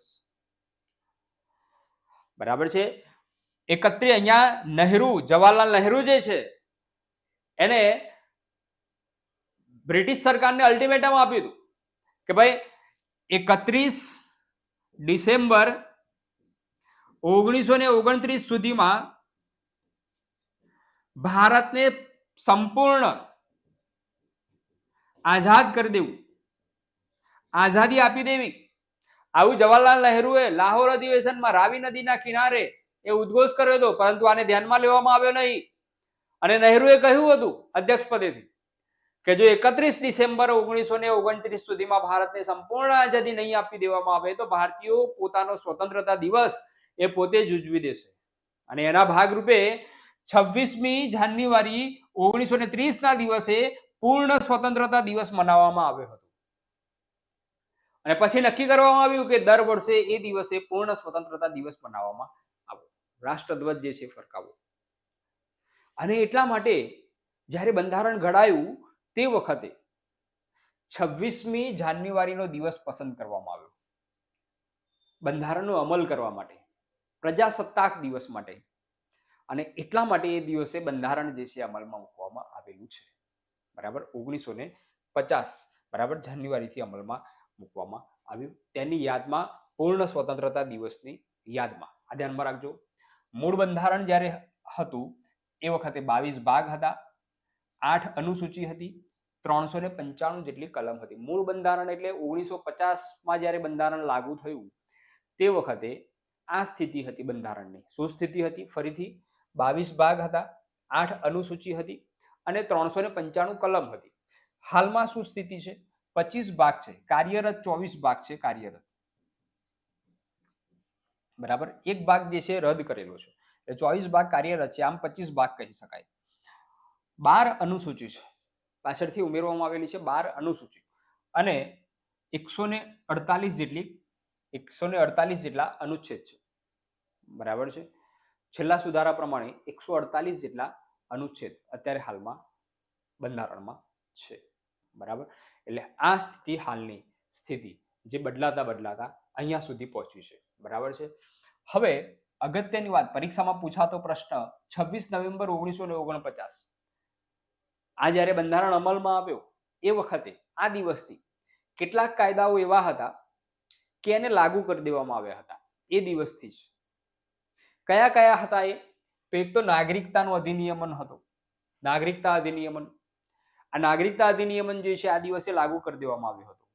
બરાબર, ચૂંટણી સંબંધી જે બાબતો હતી બંધારણમાં તે પણ લાગુ કરી દેવામાં આવી હતી. કામચલાઉ સરકારની જે રચના કરી હતી, બરાબર, કટોકટીને લગતી જે જોગવાઈઓ હતી તે પણ લાગુ કરી દેવામાં આવી હતી. કેમ કે એ વખતે ભારત જે છે આઝાદ થયું હતું અને આઝાદ જે થયું હતું તે પછી ભારત અને પાકિસ્તાન વચ્ચે એ અનેક યુદ્ધો એ ચાલુ થયા હતા. બરાબર, એટલા માટે કેટલીક જોગવાઈઓ એવી હતી કે લાંબી ખેંચી શકાય તેવી ન હતી. એટલા માટે આ દિવસથી, જે દિવસે બંધારણનો સ્વીકાર થયો બંધારણ સભામાં, એ દિવસથી આટલી જેટલી જોગવાઈઓ જે છે એ લાગુ કરી દેવામાં આવી હતી. બરાબર મિત્રો, આપણે આ બંધારણ સભાની વાત કરી. હવે બંધારણ સભાના પ્રશ્નો જે છે એ ઇતિહાસને લગતા પ્રશ્નો, એટલે બંધારણ સભાના ઇતિહાસના પ્રશ્નો અને બંધારણ સભાના એટલે કે બંધારણીય પ્રશ્નો એ પૂછાતા હોય છે પરીક્ષામાં. આ કોન્સેપ્ટ જ્યાં સુધી ક્લિયર ન હોય, કેબિનેટ મિશન યોજના, બંધારણ સભાનું સ્વરૂપ કેવું હતું તે, ચૂંટણી કેવી રીતે થઈ, બંધારણ સભાની કાર્યવાહી કેવી રીતે થઈ, એની કઈ કઈ બેઠકો મળી, કોને કોને અગત્યનો રોલ અદા કરેલો છે, આ જો ક્લિયર ન હોય તો તમે આના પ્રશ્નોના જવાબ યોગ્ય રીતે આપી શકતા નથી. અને અહીંયા કૌટિલ્ય લાઈવના પ્લેટફોર્મ ઉપર આપણે આજે આ વિડીયોમાં આ કોન્સેપ્ટ ક્લિયર કરવાનો પ્રયત્ન કરેલો છે. મિત્રો, હવે તમને એમ થાય કે સાહેબ આ બધું તો બરાબર છે, પરંતુ આમાં પ્રશ્નો કેવા પૂછાતા હોય છે, કેવા પ્રશ્નો અગાઉની પરીક્ષામાં પૂછાઈ ગયેલા છે, બરાબર, કેવા પ્રશ્નો અગાઉની પરીક્ષામાં પૂછાઈ ગયેલા છે, સંભવિત પ્રશ્નો કેવા હોઈ શકે કેબિનેટ મિશન યોજના અંતર્ગત, કેવા હોઈ શકે, તો એની પણ ચર્ચા કરો ને. તો આપણે એના માટે આ વિડીયોમાં કેબિનેટ મિશન યોજના અને બંધારણ સભાને લગતા કેટલાક એવા પ્રશ્નો કે જે અગાઉની પરીક્ષામાં પૂછાઈ ગયેલા છે અને સંભવિત પ્રશ્નો વિશે પણ ચર્ચા કરવાના છીએ, જેથી કરીને આ મુદ્દો તમારો 100% આ મુદ્દો જે છે ક્લિયર થાય. બરાબર, તમે જે આ વિડીયોમાં ભણ્યા, માહિતી મેળવી, એના પ્રશ્નોની આપણે આજે ચર્ચા કરવાના છે. બરાબર છે, તો ચાલો વન બાય વન એક એક પ્રશ્ન જોઈએ, એનો અભ્યાસ કરીએ કે કેબિનેટ મિશન યોજનાના સંભવિત પ્રશ્નો એ કેવા હોઈ શકે તેની ચર્ચા કરીએ આપણે. બરાબર છે, ચાલો આપણે પહેલો પ્રશ્ન જોઈએ. મિત્રો, આ પ્રશ્ન જે છે, બંધારણ સભાના કેટલા ઉપસ્થિત સભ્યોએ બંધારણ ઉપર પોતાની સહી કરી? બંધારણ સભાના 299 સભ્યો આપણે જોયા. એ 299 માંથી કેટલા સભ્યોએ ઉપસ્થિત રહી કયા દિવસ સુધી? તો 26મી નવેમ્બર 1949 આ દિવસ સુધી કેટલા સભ્યોએ ઉપસ્થિત રહીને પોતાના હસ્તાક્ષર કર્યા, સહી કરી હતી. બરાબર છે. ઓપ્શન છે 264, 256, 294 કે 284. આપણે હમણાં જ વાત કરી. શું જવાબ આવશે આનો મિત્રો? આનો જવાબ આવશે 284. આ 284 સભ્યો જે છે એમને સહી કરી છે. કયા દિવસે? 26મી નવેમ્બર. 26 નવેમ્બર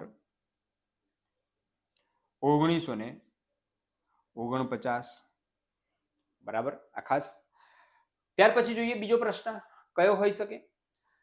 ભારતના બંધારણનો સ્વીકાર ક્યારે કરવામાં આવેલ છે? ભારતના બંધારણનો સ્વીકાર ક્યારે કરવામાં આવ્યો? બરાબર છે. હવે કોમનલી પ્રશ્ન છે ભારતના બંધારણનો સ્વીકાર ક્યારે કરવામાં આવ્યો, એટલે પ્રારૂપ સમિતિએ જે બંધારણ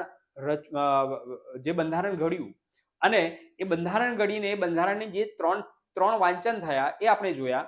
એમાં છેલ્લું વાંચન જે છે એ 26મી નવેમ્બર 1949 ના દિવસે વાંચન થયું, પૂરું થયું. અને એ દિવસે એટલે કે 26મી નવેમ્બર 1949. બરાબર. અહીંયા 49 આવશે. 26મી નવેમ્બર 1949 ના રોજ બંધારણનો સ્વીકાર કરવામાં આવેલો છે. બરાબર. આ ખાસ ધ્યાનમાં રાખવાની બાબત છે. 26મી નવેમ્બર 1949 અને પછી 26મી જાન્યુઆરી 1950 થી બંધારણનો અમલ થયો. બરાબર છે. ત્યાર પછી જોઈએ નીચેની કઈ ગુજરાતી વ્યક્તિએ બંધારણ સભામાં સભ્ય ન હતા? બરાબર. કઈ ગુજરાતી વ્યક્તિ હતા કે જે બંધારણ સભામાં સભ્ય ન હતા? બરાબર છે. હંસા મહેતા, તો એ આપણે જોયા. કનૈયાલાલ મુનશી, એ પણ આપણે જોયા, કાર્ય સંચાલન સમિતિ એના અધ્યક્ષ હતા અને મુસદ્દા સમિતિના પણ એ સભ્ય હતા. સરદાર પટેલ પણ આપણે જોયા, પ્રાંતીય બંધારણ સમિતિના સભ્ય અધ્યક્ષ એ સરદાર પટેલ હતા, જે જુદી જુદી સમિતિઓ બનાવી હતી, એ પણ જોયા. એટલે આ ત્રણ નામ જે છે આપણે જોયા. તો જવાબ શું આવશે? તો અહીંયા જવાબમાં આવશે રવિશંકર મહારાજ.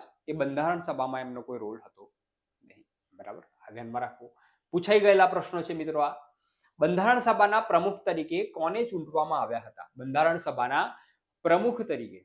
હવે અહીંયા મેં તમને વાત કરી, બંધારણ સભાના પ્રમુખ પૂછ્યું છે કે બંધારણની મુસદ્દા સમિતિના પ્રમુખ પૂછેલું છે. ખાસ ધ્યાનમાં રાખવાનું છે. બીજું, બંધારણ સભાના પ્રમુખ પૂછ્યું છે કે બંધારણ સભાના ઉપપ્રમુખ પૂછ્યું છે. આ ખાસ ધ્યાનમાં રાખજો. અધ્યક્ષ પૂછ્યા છે કે ઉપાધ્યક્ષ પૂછ્યા છે. બરાબર. અહીંયા ખાસ કન્ફ્યુઝન થતું હોય છે મોટાભાગે. બંધારણ સભાના પ્રમુખ એટલે કે અધ્યક્ષની વાત કરવામાં આવેલી છે. રાજેન્દ્ર પ્રસાદ, ભીમરાવ આંબેડકર, જવાહરલાલ નહેરુ કે બેનેગલ નરસિંહ રાવ. બરાબર. હવે અહીંયા રાજેન્દ્ર પ્રસાદ અને ભીમરાવ આ બે વચ્ચે મોટાભાગે કન્ફ્યુઝન ઊભું થતું હોય છે. તો રાજેન્દ્ર પ્રસાદ જે છે, આનો જવાબ આવશે રાજેન્દ્ર પ્રસાદ. તો રાજેન્દ્ર પ્રસાદ જે છે એ બંધારણ સભાના અધ્યક્ષ હતા, પ્રમુખ હતા. પરંતુ આ ભીમરાવ આંબેડકર જે છે એ બંધારણ સભાની જે મુસદ્દા સમિતિ હતી એના પ્રમુખ હતા, એના અધ્યક્ષ હતા. બરાબર છે. અને BN રાવ જે છે એના સલાહકાર હતા. એ વાત આપણે જોઈએ આગળ. બંધારણ સભાએ બંધારણ કયા દિવસે સર્વાનુમતે એ સ્વીકાર્યું હતું? બંધારણ સભાએ બંધારણ કયા દિવસે સર્વાનુમતે એ સ્વીકાર્યું હતું? મિત્રો હવે અહીંયા ઓપ્શનમાં તમે જોશો તો 26મી નવેમ્બર 1949. તમને બધાને ખબર પડી ગઈ, કોન્સેપ્ટ ક્લિયર થઈ ગયો. 26મી નવેમ્બર 1949 કાયદા દિવસ. પણ અહીંયા ગુજરાતી મહિના આપેલા છે. બરાબર. ગુજરાતી મહિના આપેલા છે એટલે ખાસ ધ્યાનમાં રાખજો. અહીંયા ગુજરાતી મહિના આપેલા હોય, પ્રશ્ન જે છે એકદમ સરળ છે પરંતુ એના ઓપ્શન ભારે છે. ઘણી વખતે પ્રશ્ન સરળ હોય પરંતુ એ પ્રશ્નને એના ઓપ્શન ભારે કરી દેતા હોય. હવે ભાઈ આ તો ગુજરાતી મહિના આપેલા છે, તો હા ગુજરાતી મહિના પણ તૈયાર કરવા પડે મિત્રો. હવે અહીંયા માગસર વદ 8, વિક્રમ સંવત 2006 જે છે બધામાં છે, પરંતુ માગસર વદ 8, માગસર સુદ 7, માગસર સુદ 5, માગસર સુદ 7. માગસર સુદ જે છે, માગસર જે છે મહિનો એ પણ બધામાં છે. બરાબર છે. અહીંયા કારતક છે. હવે અહીંયા ધ્યાનમાં રાખવાનું છે, માગસર આવશે, નવેમ્બર એટલે માગસર મહિનો આવે. બરાબર છે. માગસર મહિનો આવશે પરંતુ સુદ કે વદ તો એ ધ્યાનમાં રાખવાનું છે. આનો જવાબ મિત્રો આવશે માગસર સુદ. વિક્રમ સંવત 2006, બરાબર છે. એટલે અહીંયા કયા દિવસે, તો અહીંયા ગુજરાતી મહિનો પણ ધ્યાનમાં રાખવો જરૂરી છે, વિક્રમ સંવત પણ ધ્યાનમાં રાખવું જરૂરી છે, ખાસ ધ્યાનમાં રાખવું. જોઈએ આગળ. ભારતના મૂળ બંધારણમાં કેટલા પરિશિષ્ટ અને અનુચ્છેદ હતા? મૂળ બંધારણ એટલે જ્યારે બંધારણ રચાયું અને લાગુ પડ્યું 26મી જાન્યુઆરી 1950 ના રોજ, એ વખતે શું સ્થિતિ હતી? બરાબર છે. તો 8 પરિશિષ્ટ 395 અનુચ્છેદ, 12 પરિશિષ્ટ 461 અનુચ્છેદ, 10 પરિશિષ્ટ 395 અનુચ્છેદ અને 9 પરિશિષ્ટ 398 અનુચ્છેદ. આવા ઓપ્શન જે છે પરીક્ષામાં હોય છે. એનો જવાબ આવશે 8 પરિશિષ્ટ હતા અને 395 કલમ હતી જ્યારે મૂળ બંધારણ જ્યારે રચાયું તે વખતની વાત છે. જોઈએ આગળ. ભારતનું બંધારણ ભારતીયોની ઈચ્છા મુજબ હશે. બંધારણ સભા અંગેનો આ વિચાર એ કોણે રજૂ કર્યો? આપણે શરૂઆતમાં જ વિડીયોમાં જોયું કે ભારતનું બંધારણ જે છે એ લોકોની ઈચ્છા મુજબનું હશે. લોકોની ઈચ્છા મુજબના સ્વરાજની માંગ કોણે કરી હતી? બરાબર છે. તો એનો જવાબ આવશે મહાત્મા ગાંધી. બરાબર. 1922માં મહાત્મા ગાંધીએ આ શબ્દો ઉચ્ચાર્યા હતા. 1922માં. બરાબર છે. એટલે મહાત્મા ગાંધી જે છે એનો જવાબ આવશે. ત્યાર પછી જોઈએ બંધારણ સભામાં કયા દેશી રજવાડાના પ્રતિનિધિઓએ ભાગ લીધો ન હતો?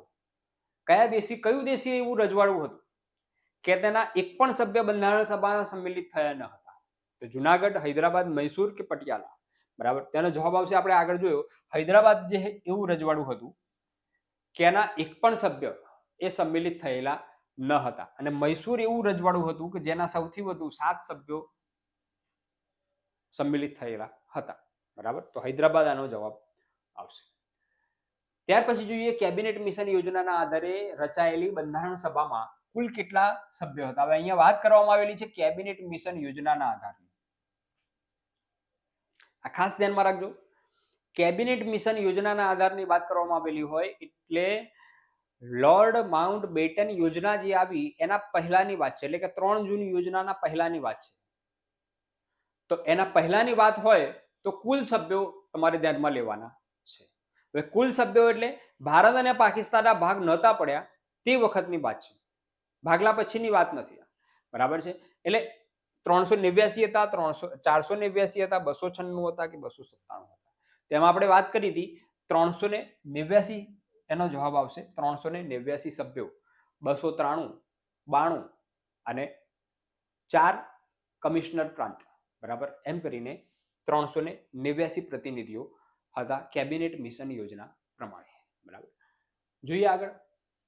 કયા વર્ષે કોંગ્રેસ કારોબારીએ બાહ્ય સત્તાનું કોઈ પણ બંધારણ માન્ય રખાશે નહીં આ પ્રસ્તાવ જે છે એ રજૂ કર્યો હતો? આપણે શરૂઆતમાં જોયું વિડીયોની કે બંધારણ સભાની માંગ જુદા જુદા નેતાઓ દ્વારા કરવામાં આવી હતી. કોંગ્રેસ દ્વારા પણ માંગ કરવામાં આવી હતી કે બાહ્ય સત્તાનું કોઈ પણ પ્રકારનું બંધારણ માન્ય રખાશે નહીં. આ કયા અધિવેશન દરમિયાન થયું? બરાબર. 1928 લાહોર, 1924 બેલગાવ, 1936 લખનઉ કે 1914 લખનઉ અધિવેશન? બરાબર છે. આનો જવાબ આપણે જોયો તો 1936 લખનઉ અધિવેશનમાં આ પ્રસ્તાવ મૂક્યો હતો કે બાહ્ય સત્તાનું કોઈ પણ પ્રકારનું બંધારણ જે છે એ સ્વીકારવામાં આવશે નહીં. એટલે એનો જવાબ આવશે સી, 1936 લખનઉ અધિવેશન. બરાબર. જોઈએ આગળ. બંધારણ સભાના પ્રારૂપ ખરડા સમિતિની નિમણૂક જે છે ક્યારે કરવામાં આવી હતી? ખરડા સમિતિની નિમણૂક ક્યારે કરવામાં આવી? બંધારણની જે જુદી જુદી 22 જેટલી સમિતિઓ રચવામાં આવી હતી, એ 22 જેટલી સમિતિઓમાં સૌથી અગત્યની હતી પ્રારૂપ ખરડા સમિતિ. એ ખરડા સમિતિની નિમણૂક ગઠન ક્યારે થયું એની વાત કરવામાં આવી છે. 29 ઓગસ્ટ 1948, 13 ડિસેમ્બર 1946, 29 ઓગસ્ટ 1947 કે 24 જાન્યુઆરી 1947. ભીમરાવ આંબેડકરની અધ્યક્ષતામાં આનું ગઠન કરવામાં આવ્યું હતું. આનો જવાબ જે છે આપણે જોયો હતો કે 29 ઓગસ્ટ 1947 ના રોજ એ આઝાદી પછી તરત જ 29 ઓગસ્ટ 1947 ના રોજ એનું ગઠન કરવામાં આવ્યું હતું. બરાબર. આ ધ્યાનમાં રાખો.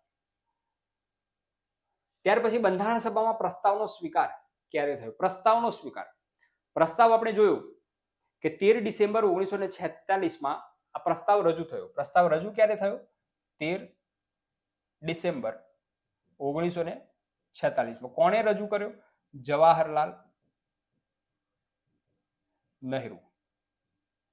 બરાબર છે, એ પ્રસ્તાવ રજૂ થયો હતો. પછી આના ઉપર ચર્ચા ચાલી અને પછી સ્વીકાર થયો હતો. તો સ્વીકાર ક્યારે થયો હતો? તો સ્વીકાર જે છે એ 22 જાન્યુઆરી 1947 એનો સ્વીકાર થયો. મિત્રો અહીંયા તમે ઓપ્શન જોશો તો ઓપ્શન જે છે બધા સરખા જેવા લાગશે અને કન્ફ્યુઝન ઊભું થશે. પણ જો ક્યારે રજૂ થયો હતો તો 13 ડિસેમ્બર 1946 એ રજૂ થયો હતો. તો 22 જાન્યુઆરી 1947 આવે. બરાબર છે. 1948 1946 બરાબર છે. આ 1946 તો રજૂ થયો હતો એટલે આ તો આવશે જ નહીં, એટલે એ ઓપ્શન નીકળી ગયો. 24 ડિસેમ્બર 1947 તો એ નહીં આવે. બરાબર. અહીંયા 1948 ની વાત છે તો એ તો બિલકુલ નહીં આવે. બરાબર. તો વાત રહી અહીંયા 22 જાન્યુઆરી 1947 આ દિવસે પ્રસ્તાવનો સ્વીકાર થયો હતો અને જે આગળ જતા આમુખ બન્યો. બરાબર. ત્યાર પછી બંધારણ સભાની પ્રાંતીય બંધારણ સમિતિના અધ્યક્ષ. પ્રાંતીય બંધારણ સભાની જુદી જુદી સમિતિઓ બનાવવામાં આવી હતી. એમાં પ્રાંતીય બંધારણ સમિતિના અધ્યક્ષ કોણ હતા? તો જવાહરલાલ નહેરુ, કનૈયાલાલ મુનશી, અલ્લાદી કૃષ્ણસ્વામી અય્યર કે પછી સરદાર વલ્લભભાઈ પટેલ. પ્રાંતીય બંધારણ સમિતિની વાત છે અહીંયા. બરાબર. તો જવાબ આવશે સરદાર વલ્લભભાઈ પટેલ. એ પ્રાંતીય બંધારણ સમિતિના અધ્યક્ષ હતા. બરાબર છે. જવાહરલાલ નહેરુ જે છે એ સંઘ બંધારણ સમિતિના અધ્યક્ષ હતા અને સરદાર પટેલ જે છે એ પ્રાંતીય બંધારણ સમિતિના અધ્યક્ષ હતા. બરાબર છે. મિત્રો આવા પ્રશ્નો જે છે પરીક્ષામાં પૂછાતા હોય છે, પૂછાઈ ગયેલા છે. ત્યાર પછી જોઈએ ભારતીય બંધારણ સભામાં નીચેનામાંથી કયા સભ્ય ભારતીય રાષ્ટ્રીય કોંગ્રેસ દ્વારા નિમાયેલા ન હતા? હવે આપણે આગળ જોયું હતું કે કેટલાક સભ્યો જે છે ચૂંટાયેલા હતા, ઇલેક્ટેડ હતા, જ્યારે કેટલાક સભ્યો જે છે નિમાયેલા હતા, પસંદગી પામેલા હતા, સિલેક્ટેડ હતા કોંગ્રેસ તરફથી. તો એની અહીંયા વાત કરવામાં આવી છે. શું છે અહીંયા? તો ભારતીય રાષ્ટ્રીય કોંગ્રેસ દ્વારા નિમાયેલ ન હતાની વાત છે. એટલે પસંદગી પામેલા ન હતાની વાત છે. બરાબર છે. શ્યામાપ્રસાદ મુખર્જી, આચાર્ય કૃપલાણી, હંસાબેન મહેતા, જગજીવન રામ. આ 4 ઓપ્શન આપેલા છે. જવાબમાં આવશે આચાર્ય કૃપલાણી. આચાર્ય કૃપલાણી જે છે એ કૃપલાણી એક કોંગ્રેસ તરફથી ચૂંટાયેલા હતા, નિમાયેલા ન હતા. બરાબર છે. બાકી આ શ્યામાપ્રસાદ મુખર્જી છે, હંસાબેન મહેતા છે, જગજીવન રામ છે, આ બધા કોંગ્રેસ તરફથી નિમાયેલા હતા એટલે પસંદગી પામેલા હતા. હંસાબેન મહેતાની આપણે વાત કરી હતી, ગુજરાતના એકમાત્ર મહિલા પ્રતિનિધિ જે બંધારણ સભામાં સ્થાન પામ્યા હતા એ. બરાબર છે. એટલે આચાર્ય કૃપલાણી જે છે એ નિમાયેલા ન હતા, એ ચૂંટાયેલા હતા એટલે એનો જવાબ આવશે આચાર્ય કૃપલાણી. બરાબર છે. જોઈએ 1946 કેબિનેટ મિશન યોજના જ્યારે ભારતમાં આવી ત્યારે ભારત સચિવ કોણ હતા? પ્રશ્ન થોડો ટ્વિસ્ટ કરીને પૂછેલો છે. ભારત સચિવ કોણ હતા?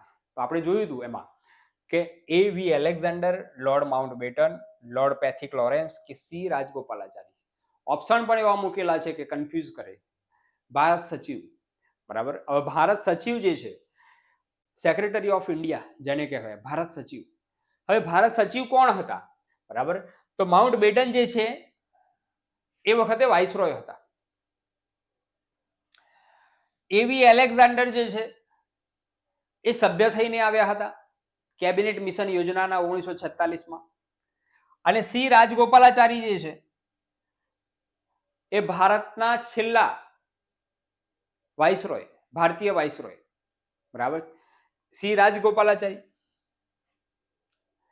એટલે એ તો આવશે નહીં ભારત સચિવમાં. તો રહ્યું કોણ? તો lord Pethick Lawrence. Lord Pethick Lawrence જે છે એ ભારત સચિવ હતા અને એ જ ભારત સચિવ જે હતા લોર્ડ પેથિક લોરેન્સ એ જ કેબિનેટ મિશન યોજનાના અધ્યક્ષ પણ હતા. બરાબર. એટલે લોર્ડ પેથિક લોરેન્સ જે છે એ જવાબમાં આવશે લોર્ડ પેથિક લોરેન્સ. બરાબર છે. આ પ્રશ્નો જે છે મિત્રો એ આવી રીતે પૂછાતા હોય છે કેબિનેટ મિશન યોજના અંતર્ગત. મિત્રો કૌટિલ્ય લાઈવના પ્લેટફોર્મ ઉપર આપણે આજે એક મહત્વનો મુદ્દો એનું એનાલિસિસ કર્યું. આ મુદ્દો જે છે એ ઇતિહાસ સાથે અને બંધારણ સાથે સંલગ્ન છે. મોટાભાગના વિદ્યાર્થીઓને આના ઉપર ખૂબ જ કન્ફ્યુઝન હોય છે અને જ્યારે પ્રશ્નો પૂછાતા હોય છે એ વખતે આમાંથી તો પ્રશ્નો આવશે ને આવશે જ. 1 કે 2 પ્રશ્નો જે છે આની નિશ્ચિત હોય છે, નક્કી હોય છે કે કેબિનેટ મિશન યોજના અને બંધારણ સભાના 1 કે 2 પ્રશ્નો આવે ને આવે જ. આ વિડીયોમાં તમારા આ પ્રશ્નો જે છે એ નક્કી થઈ ગયા છે. જવાબ જે છે પ્રશ્નનો એ સાચો જ પડશે. જો આ વિડીયો તમે સમજીને જોશો તો એક પણ પ્રશ્ન તમારો કપાશે નહીં. માર્ક્સ જે છે એ કપાશે નહીં. મિત્રો, કૌટિલ્ય લાઈવનું પ્લેટફોર્મ એ તમે સબસ્ક્રાઇબ ન કર્યું હોય તો સબસ્ક્રાઇબ કરી લેજો, લાઈક કરી લેજો અને એક વખત શેર કરી લેજો. જો તમને આ વિડીયો ગમ્યો હોય તો સબસ્ક્રાઇબ, શેર અને લાઈક કરી લેજો. નેક્સ્ટ વિડીયોમાં આપણે મળશું એક નવી જ માહિતી સાથે, નવા કોન્સેપ્ટ સાથે, નવા મુદ્દા સાથે. ત્યાં સુધી જય હિન્દ, જય ભારત.